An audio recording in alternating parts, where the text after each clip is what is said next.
এতিয়াৰে পৰা মন গলেই মাটি আপুনি বিক্ৰী অথবা কিনিব নোৱাৰিব মাটি বিক্ৰী বা কিনিবলৈ ল'ব লাগিব মুখ্যমন্ত্ৰীৰ অনুমতি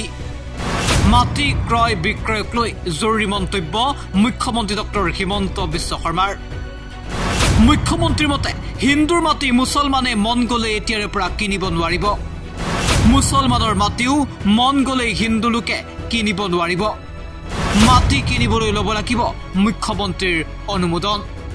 শেহতীয়াকৈ অসম চৰকাৰে আনিলে নতুন নিয়ম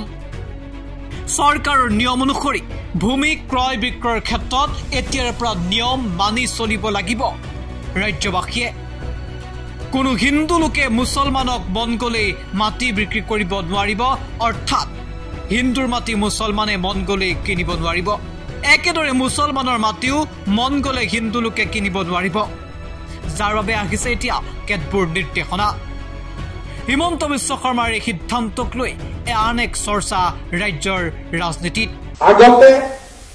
ইণ্টাৰ ৰিলিজিয়ন মাটি ট্ৰান্সফাৰ হৈছিল হিন্দুৰ মাটি মুছলমানে কিনিছিল মুছলমানৰ মাটি হিন্দুৱে কিনিছিল কিনা বেচাত আমি বাধা দিব নোৱাৰো কিন্তু অসম চৰকাৰে নতুনকৈ সিদ্ধান্ত লৈছে যে এজন হিন্দুৰ মাটি মুছলমানে কিনিবৰ বাবে আৰু এজন মুছলমানৰ মাটি হিন্দুৱে কিনিবৰ বাবে মুখ্যমন্ত্ৰীৰ অনুমোদন লোৱাৰ পিছতহে লেণ্ড চেল পাৰ্মিশ্যন হ'ব পাৰিব মুখ্যমন্ত্ৰীৰ অনুমোদন লোৱাৰ পিছতহে লেণ্ড চেল পাৰ্মিশ্যন ল'ব পাৰিব আগতে ইণ্টাৰ ৰিলিজিয়ন মাটি ট্ৰান্সফাৰ হৈছিল হিন্দুৰ মাটি মুছলমানে কিনিছিল মুছলমানৰ মাটি হিন্দুৱে কিনিছিল কিনা বেচাত আমি বাধা দিব নোৱাৰো কিন্তু অসম চৰকাৰে নতুনকৈ সিদ্ধান্ত লৈছে যে এজন হিন্দুৰ মাটি মুছলমানে কিনিবৰ বাবে আৰু এজন মুছলমানৰ মাটি হিন্দুৱে কিনিবৰ বাবে মুখ্যমন্ত্ৰীৰ অনুমোদন লোৱাৰ পিছতহে লেণ্ড চেল পাৰ্মিশ্যন হ'ব পাৰিব মুখ্যমন্ত্ৰীৰ অনুমোদন লোৱাৰ পিছতহে লেণ্ড চেল পাৰ্মিশ্যন ল'ব পাৰিব আগতে ইণ্টাৰ ৰিলিজিয়ন মাটি ট্ৰান্সফাৰ হৈছিল হিন্দুৰ মাটি মুছলমানে কিনিছিল মুছলমানৰ মাটি হিন্দুৱে কিনিছিল কিনা বেচাত আমি বাধা দিব নোৱাৰো কিন্তু অসম চৰকাৰে নতুনকৈ সিদ্ধান্ত লৈছে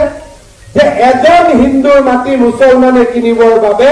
আৰু এজন মুছলমানৰ মাটি হিন্দুৱে কিনিবৰ বাবে মুখ্যমন্ত্ৰীৰ অনুমোদন লোৱাৰ পিছতহে লেণ্ড চেল পাৰ্মিশ্যন হ'ব পাৰিব মুখ্যমন্ত্ৰীৰ অনুমোদন লোৱাৰ পিছতহে লেণ্ড চেল পাৰ্মিশ্যন ল'ব পাৰিব আগতে ইণ্টাৰ ৰিলিজিয়ন মাটি ট্ৰান্সফাৰ হৈছিল হিন্দুৰ মাটি মুছলমানে কিনিছিল মুছলমানৰ মাটি হিন্দুৱে কিনিছিল কিনা বেচাত আমি বাধা দিব নোৱাৰো কিন্তু অসম চৰকাৰে নতুনকৈ সিদ্ধান্ত লৈছে যে এজন হিন্দুৰ মাটি মুছলমানে কিনিবৰ বাবে আৰু এজন মুছলমানৰ মাটি হিন্দুৱে কিনিবৰ বাবে মুখ্যমন্ত্ৰীৰ অনুমোদন লোৱাৰ পিছতহে লেণ্ড চেল পাৰ্মিশ্যন হ'ব পাৰিব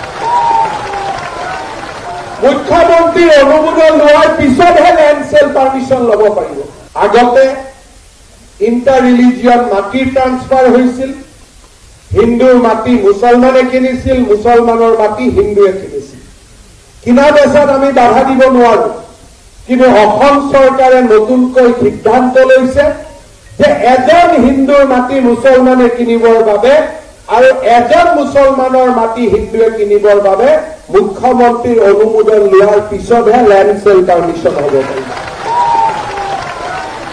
মুখ্যমন্ত্ৰীৰ অনুমোদন লোৱাৰ পিছতহে লেণ্ড চেল পাৰ্মিশ্যন ল'ব পাৰিব আগতে ইণ্টাৰ ৰিলিজিয়ন মাটি ট্ৰান্সফাৰ হৈছিল হিন্দুৰ মাটি মুছলমানে কিনিছিল মুছলমানৰ মাটি হিন্দুৱে কিনিছিল কিনা বেচাত আমি বাধা দিব নোৱাৰো কিন্তু অসম চৰকাৰে নতুনকৈ সিদ্ধান্ত লৈছে যে এজন হিন্দুৰ মাটি মুছলমানে কিনিবৰ বাবে আৰু এজন মুছলমানৰ মাটি হিন্দুৱে কিনিবৰ বাবে মুখ্যমন্ত্ৰীৰ অনুমোদন লোৱাৰ পিছতহে লেণ্ড চেল পাৰ্মিশ্যন হ'ব পাৰিব মুখ্যমন্ত্ৰীৰ অনুমোদন লোৱাৰ পিছতহে লেণ্ড চেল পাৰ্মিশ্যন ল'ব পাৰিব ব্যুৰো ৰিপৰ্ট এনি টক্স